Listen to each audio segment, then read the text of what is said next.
Hello, welcome to the Hawthorn Cottagecraft Podcast. Today is Monday the 11th of March and this is episode 31.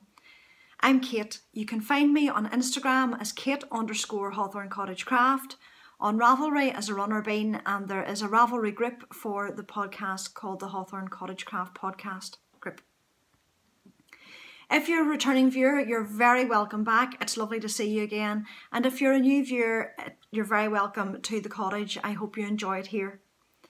I hope you have a cuppa and I'll catch you up on all the goings on that have been happening here and give you an explanation as to my absence for the last couple of months. It has been about 2 months, I think, since I last recorded a podcast. And 2019 hasn't started off in quite the fashion that I had hoped. If you want to skip on to the little bit of knitting that I have, I'll put a timestamp here to let you know when to jump on to if you don't want to hear the ins and outs of real life in Hawthorn Cottage. But I feel I owe you an explanation as to my absence and my absence from Instagram pretty much for the same length of time. As I said, 2019 hasn't started quite off quite as I had imagined. At the end of last year, just before Christmas, I went to my GP about an issue that wasn't really bothering me, but I just thought I should bring to his attention. And he looked at it and decided that it needed attention. I had surgery in January and at the beginning of February I was diagnosed with skin cancer. Hence my absence. It has rocked my world a little bit. It has rocked our world as a family. Hopefully the prognosis is very good. They think they have it all, but I have further surgery to go for and some biopsies of my lymph nodes. And that's coming up in the next couple of weeks. It has meant that my mind has been everywhere and anywhere. I have the attention span of a flea and there has been very little knitting done. So there hasn't really been anything to talk about on the podcast, and to be quite frank, I haven't really felt like talking to very many people, and I am a talker, so that shows how serious it has felt.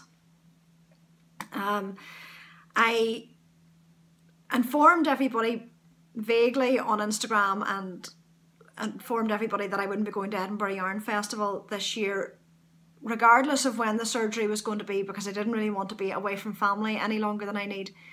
As it turns out, I think my surgery will be next week or the following week, which falls right in the middle of Edinburgh Yarn Festival. And it's a bit of an issue because the surgery that I have to undergo isn't taking place here in Northern Ireland. They have everything else set up apart from the actual surgery, but I have to travel over to Bristol in England for my surgery, and that is going to take me away from home for a few days and the kids. And I didn't feel going to Edinburgh, even if it hadn't coincided with time, was very fair being away for a second time. That's a bit rambly, but that is basically what is going on here. Hopefully, as I said, the prognosis is good. I think this measure may be more precautionary than anything else. They think they have it all, but they want to make doubly sure, and I certainly hope it's a precautionary move and there's nothing more to it. I'm holding on to that. It has meant that over the last couple of months, it has even knocked my knitting off, and it takes a lot to knock me off knitting. I had finished a few things in January and I have them here to show you, and there has been very little else since. This podcast feels very strange because I'm determined not to edit this one. You're getting it as it is. And I just really wanted to sit down and chat and show you and just keep you up to date. So you won't actually be here very long today. At the beginning of January, I had started the Hedgewitch cal, and I'll show you my Hedgewitch shawl in a moment. I'd started it just before Christmas along with Sarah from Fibre and with Nicole, the gentle knitter. And I'd started that knit along with them at the same time as everyone else, but I had to put it aside because I was working on a test or a beta knit for the Fibre company, and I finished it. And there are some photographs on Instagram and you'll see that there. I'm not putting up show notes, as I said, for this episode, so there are some show notes about this in the last episode, and the photographs are on Instagram. But I finally finished my jacket, and I love it. It's long, it goes about mid-thigh for me. I love the back of it, I love the detail. It took me a little minute to get used to knitting here, I think because my head was in so many odd places at the beginning of January. I got confused about this, but it's actually quite straightforward if you read the pattern and just follow the pattern and trust it.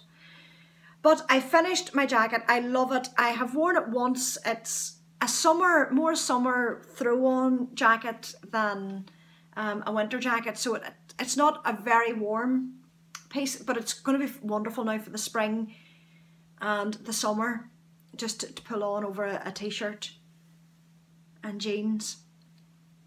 And I love it. As I said, it's very, very long. On me, it comes to about mid-thigh. And this was knit in the Fibre Company's Luma range. And again, all the details for that yarn are on the project, are in my show notes for episode 30, if you want to go and have a look there. I just wanted to show you what it looked like finished. And I'm really, really pleased with it. As I said, I've worn it. And the whole pattern collection from the Fibre Company for their spring-summer collection has been released. And if you go onto their website, you'll find all the details there and all the different patterns. There are some beautiful garments and accessories there. But I really, really love my cardigan. So that was the first finished object I had this year, and it was quite early in January.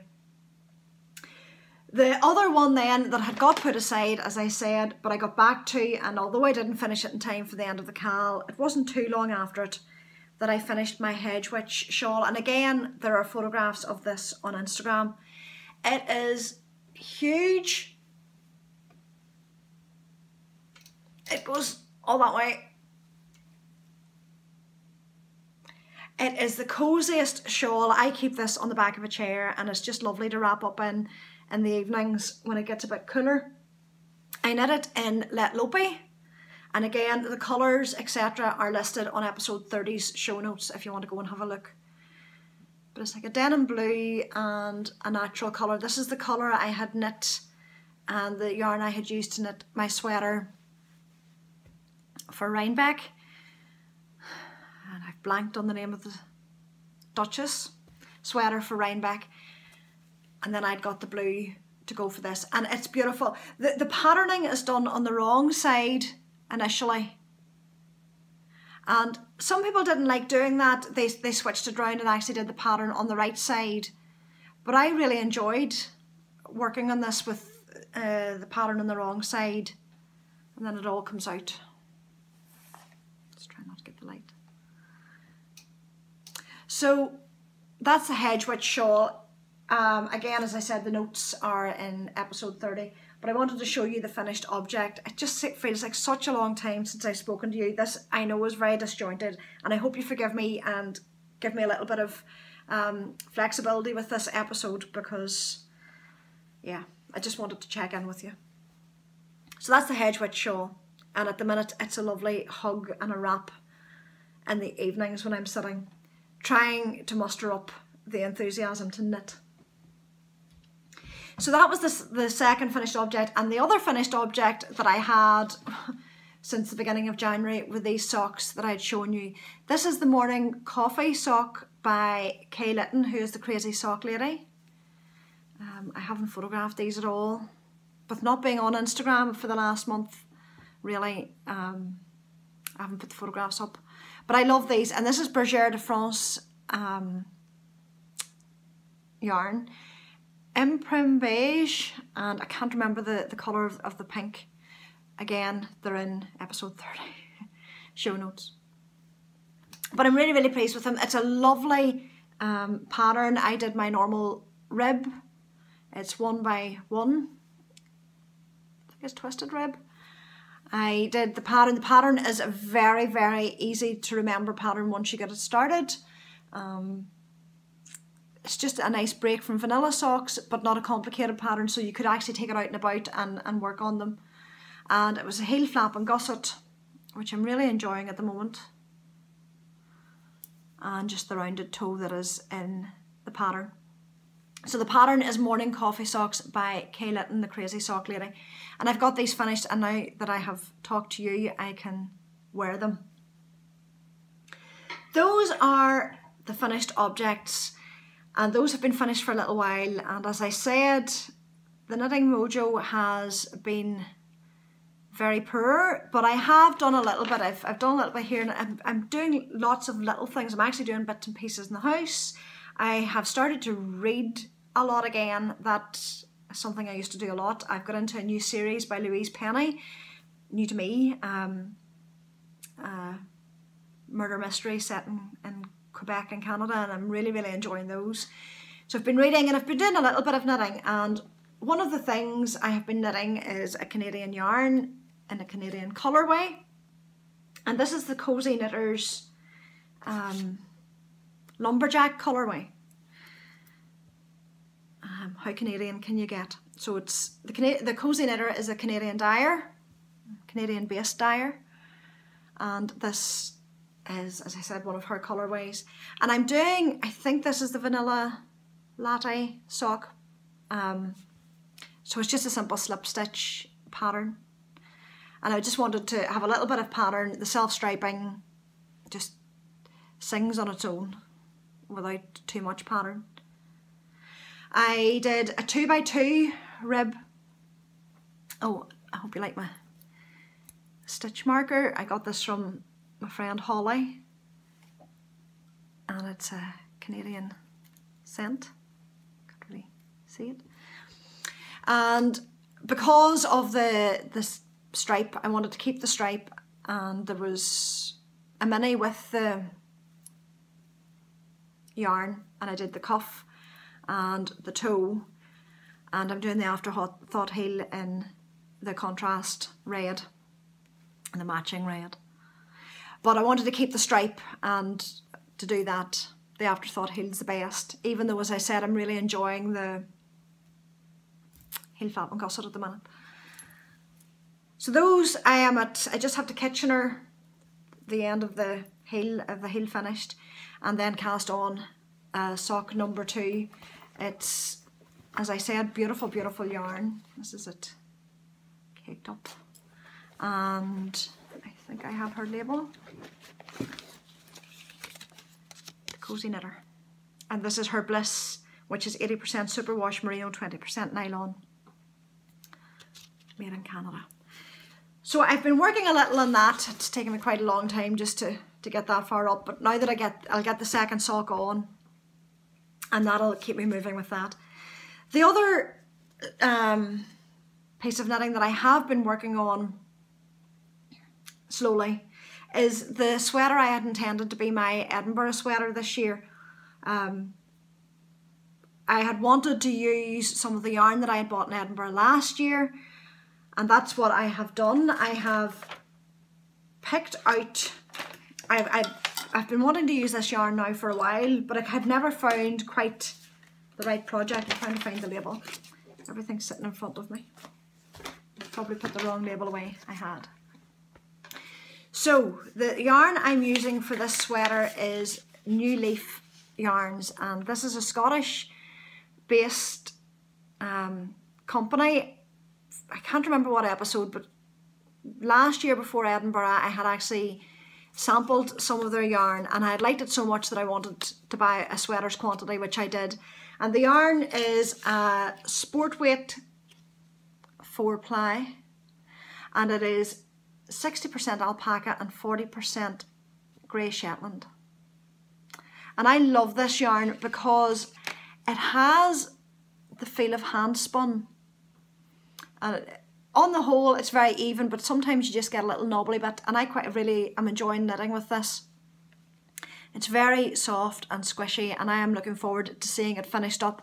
The sweater I am using, or knitting it with, the sweater I am knitting with this is the Sabella pullover by Kai Bostic Hogue. You can see it hopefully there. It's bottom up. sweater and then a yoke. And on that topic, the Garments Galore Cal is going on. I'll come back to the sweater in a minute. The Garments Galore Cal is going on. Thank you to everybody who is taking part in that. I obviously haven't really been involved very much on it this year just yet. The Garments Galore Cal is being run in my group and in Selma's group. Selma has the Little Big Knits podcast, and between the two of us we are running this cal. It's any sweater, adult sweater or garment for an adult. It can be a skirt, it can be a sweater, it can be a cardigan, it can be trousers if you so wish, but it has to be an adult garment. We have a general thread in both groups, and then within Selma's group she has knits for men and I have a thread for yoked sweaters. And it doesn't have to be colour work. It can be, for example, the Sabella pullover, which has a yoke top on it. The cardigan that I am wearing is my Scully cardigan. It has a yoked top. It would suit this thread as well. Thank you to everybody who has already been so enthusiastic and taking part in this. I have looked at the finished objects thread. I haven't actually contributed to the threads or chatted in them, but I am seeing the finished objects and I'm really pleased that people are enthused and taking part. Double dip in both groups. There will be prizes at the end of the year. This has been running from the 1st of January and runs to the 31st of December, and there will be prizes in both groups for the threads there. So thank you for taking part in that garment cal. For the garment cal, and originally to have been for Edinburgh, it was this Sabella pullover. As I said, it's bottom up, it's knit in the round. I decided, because you know I don't really gauge swatch particularly, I decided my sleeves would be the gauge, and I don't like knitting sleeves, as you know, so I knit the sleeves first. So I have those done and they were my gauge swatch. And so I have the sleeves done, they're finished. And it's a 3/4 length sleeve.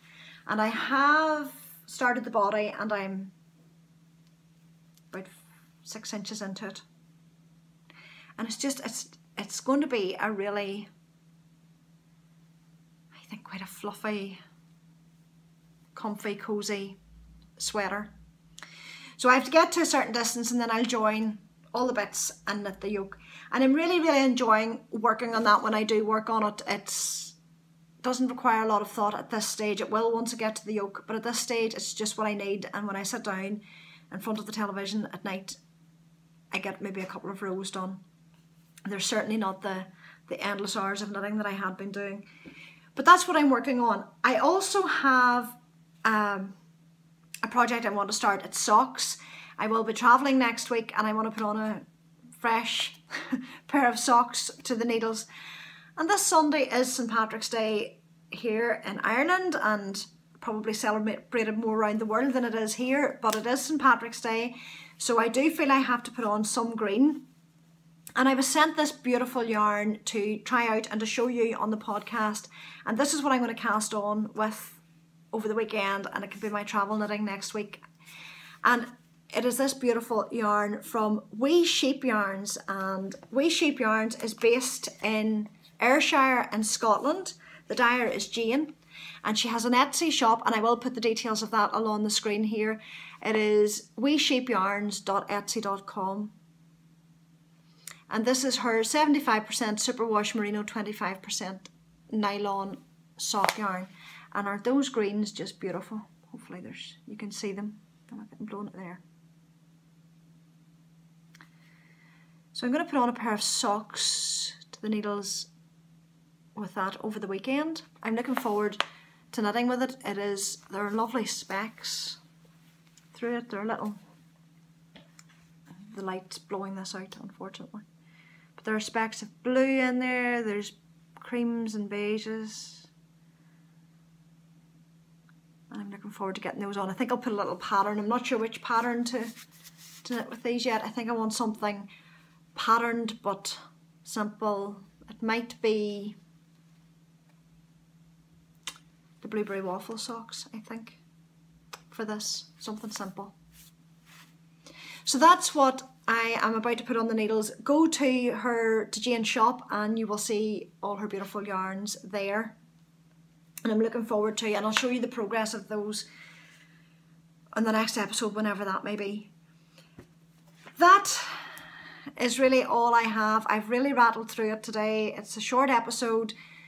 It might not have been the most upbeat, and it probably sounded disjointed and rambly at the start, but it's one of those things you're not quite sure how to talk about or how to address, and I don't think I did it particularly eloquently, but it just lets you know what the situation is, why there has been silence. Thank you if you have stuck with me and that you have, if you've stuck the course, and thank you for the people who have sent messages. As I said, I haven't been on Instagram very much. I think in the last month I've been on about 5 minutes. I do see all the messages. I have read them and I have appreciated them. I may not have replied to them all. Please forgive me for that, but know that they have meant the world, and the support that you have given me on the podcast has meant the world. I'm not going to do this. I'm going to end on a high note. I look forward to seeing you very soon. If you're going to Edinburgh, I hope you have an absolute ball. I will be thinking about you. I will be thinking all the nice things about you when you're there, and buy lots of yarn, pretend I'm there buying lots of yarn, and I look forward to seeing all the podcasts and all the photographs that people put up of their trip to Edinburgh next week. Thank you again, and I will see you very soon.